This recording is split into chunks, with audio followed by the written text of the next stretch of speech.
Bismillahirrahmanirrahim. Assalamualaikum warahmatullahi ta'ala wabarakatuh. Alhamdulillahi rabbil alamin. Wa sallallahu ala sayyidina Muhammadin wa ala alihi wa sahbihi wasallam. Amma ba'du. Ada satu nama yang belum pernah terfikir di dalam diri saya, itu akan diagung-agungkan oleh para termul ya. Siapa dia? Tiada lain dan tidak bukan adalah sang ibu atau nenek Ely Danetti. Ini masyhur dalam keadaan yang bersangkutan sudah sepuh ya. Waktu mudanya entah kemana, entah siapa, entah di mana. Saya tidak tahu dan juga memang tidak mau cari tahu. Dan ini akan saya reaksi karena gimana ya? Bayangkan oleh Anda semua ya bahwa kalau dulu tuh kita punya pengacara-pengacara hebat ya. Ya macam Oce Kaligis dengan segala kontroversinya ya. Bang Hotman Paris masih ada tuh.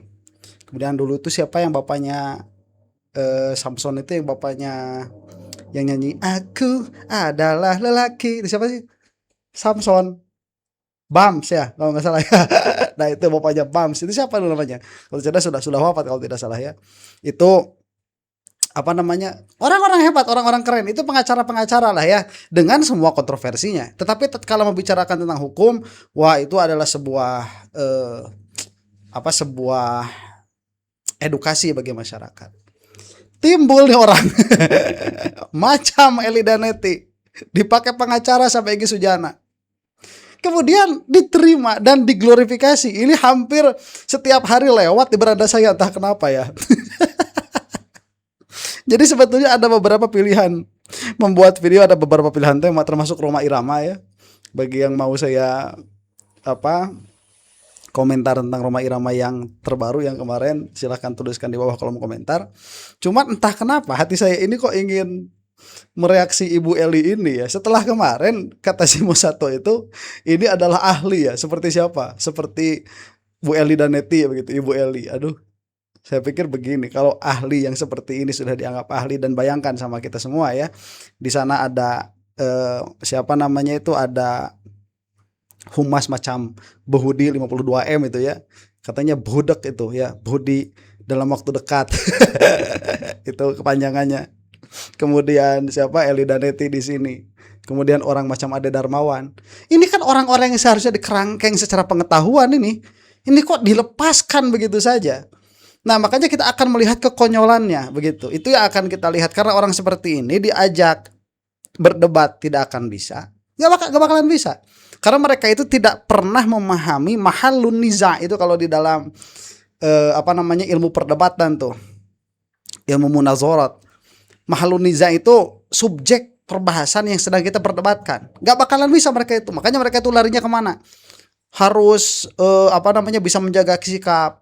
Ini tidak sopan, pembicaraannya tidak sopan. Selalu saja ke sana larinya itu. Inti permasalahannya mereka tidak paham, mereka tidak tahu, dan itu tidak pernah dibahas. Nah makanya kalau orang seperti ini dibiarkan liar dan diberi pemahaman, mereka memang tidak akan pernah paham. Mungkin cara yang terbaik apa? Ditertawakan, supaya mereka itu paham bahwa mereka itu adalah bahan tertawaan.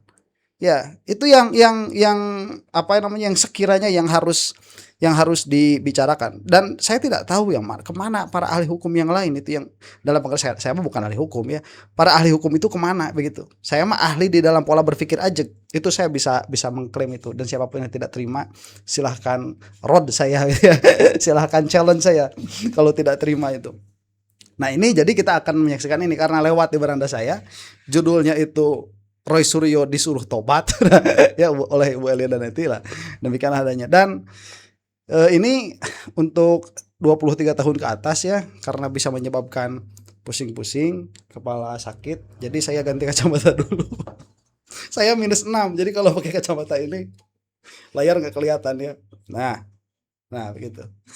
Baik ya, kita saksikan ini Ibu Ely. Kemarin mendengar Kabid Humas sudah mengatakan juga bahwasannya akan segera diumumkan dalam waktu dekat, yaitu P21 dan tahap 2 dari Roy Suryo CS. Ini dimanapun mendengar itu. Ya, inilah yang jadi landasan saya. Kenapa? Kebetulan saya kan banyak perkara di Polda. Pada 2 minggu yang lalu saya ketemu juga sama kejaksaan bahwa sudah cukup alat bukti, sudah memenuhi unsur, dan dia mengantarkan P21. Oke? Dia mengantarkan dokumen ke Polda. Berarti dokumen itu P21 dong. Nah, P21 itu sebenarnya sudah ada 2 minggu yang lalu. Disampaikan oleh beberapa pihak. Kita tidak punya kapasitas untuk menyampaikan. Cuman clue yang kita berikan supaya ada persiapan. Jangan anggar jago, jangan merasa polisi jalan di tempat, tidak akan ada P21.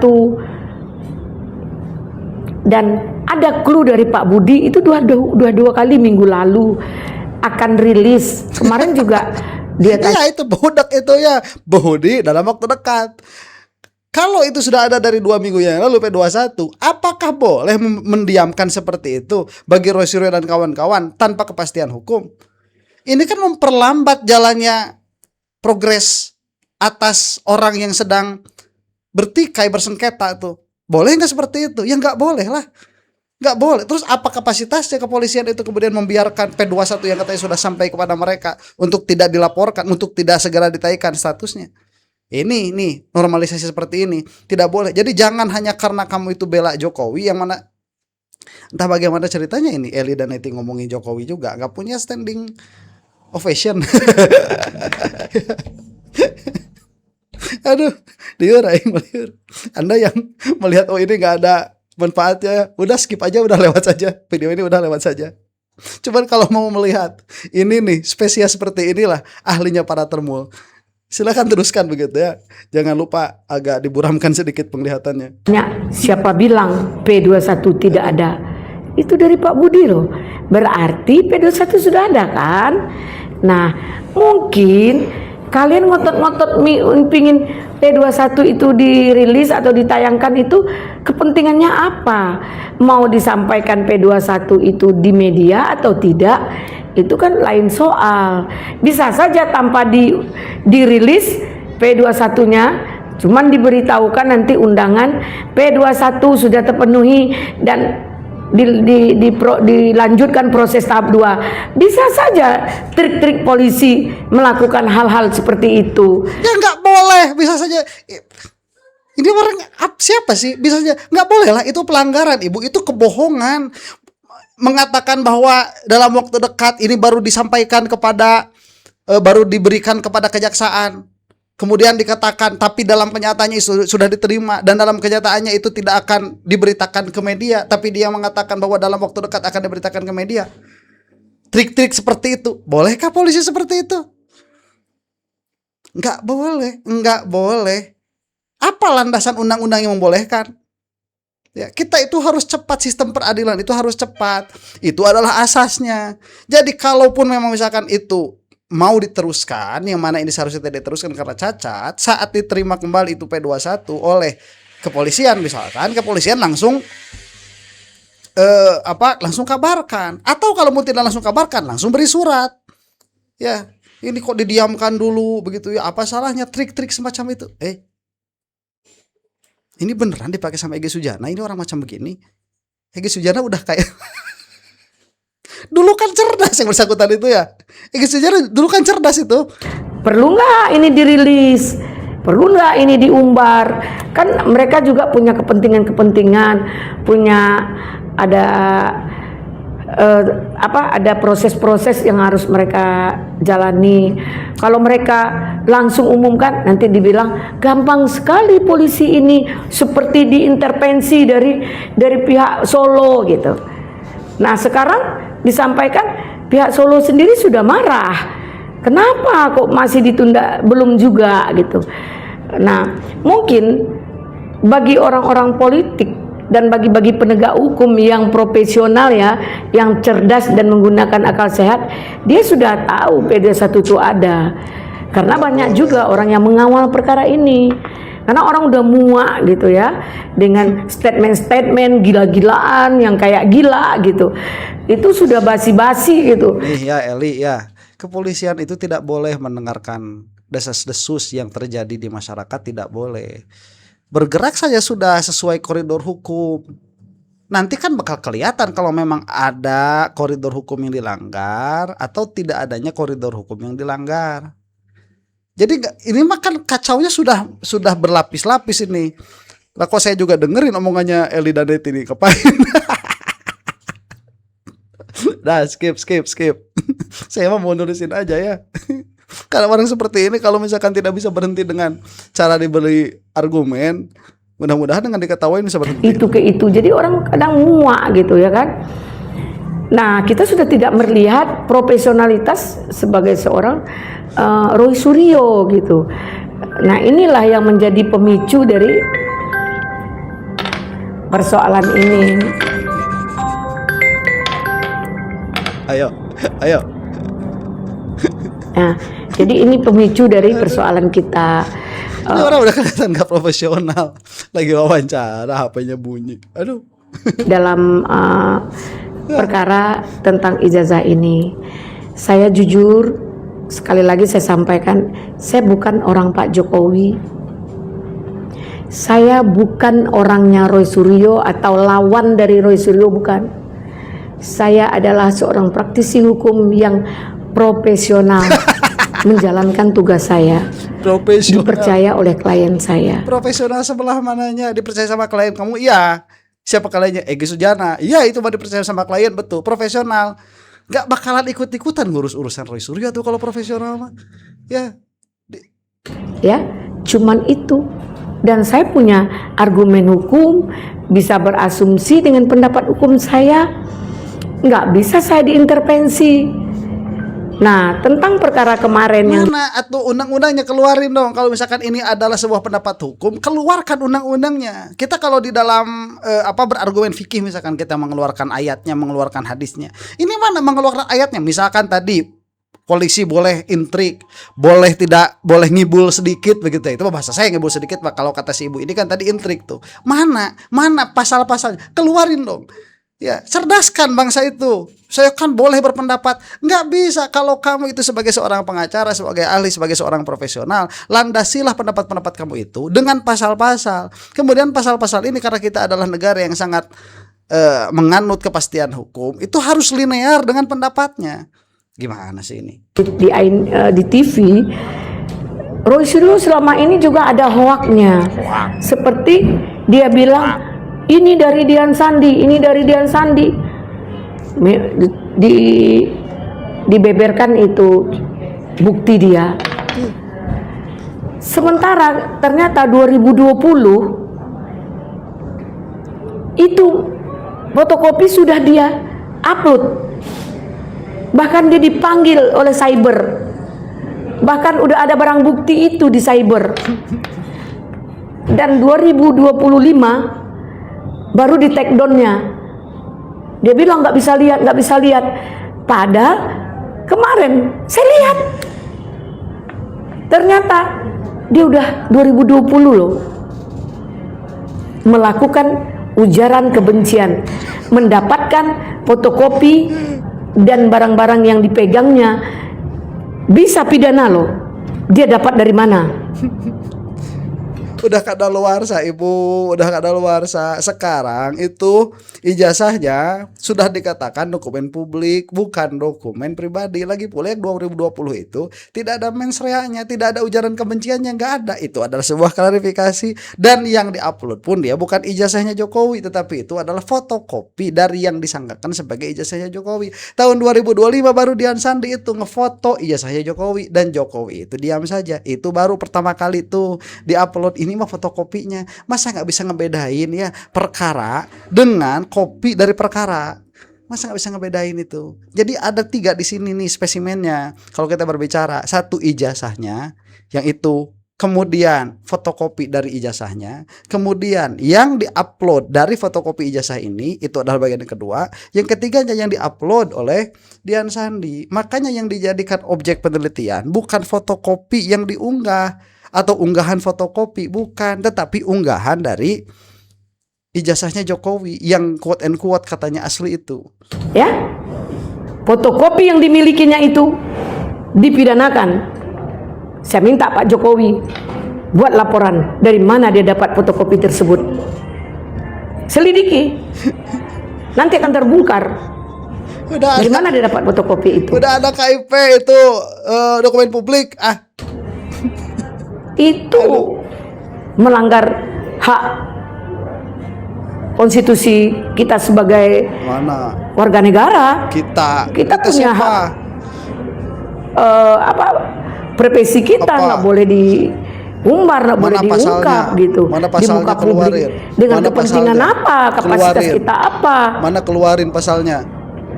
Nggak Kalau ngomong kayak gini mah tuh nggak usah ngaku ahli hukum. Dan kita juga bisa, saya juga bisa begini mah. Cuman mengeluarkan dasar-dasar dari apa yang ingin saya katakan begitu. Ini kan seorang generalis kan begitu. Tahu cuma yang dasar-dasarnya doang. Kalau seorang ahli mah keluarin pasal-pasalnya. Jadi Roy Suryo, kamu itu sudah melanggar aturan banyak sekali.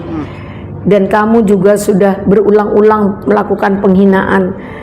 Sebenarnya kamu beruntung loh, nggak ditahan. Tapi nggak tahulah ke depannya ya. Kamu ingin RJ, tapi tidak mau minta maaf. Dalam aturan nggak ada. Orang ini nggak paham. Roy Suryo itu bukan mau RJ. Roy Suryo itu ingin penegakan hukumnya sesuai dengan KUHP, bukan mau RJ. Aduh, gimana sih mau ngasih paham orang kayak gini tuh gimana ya?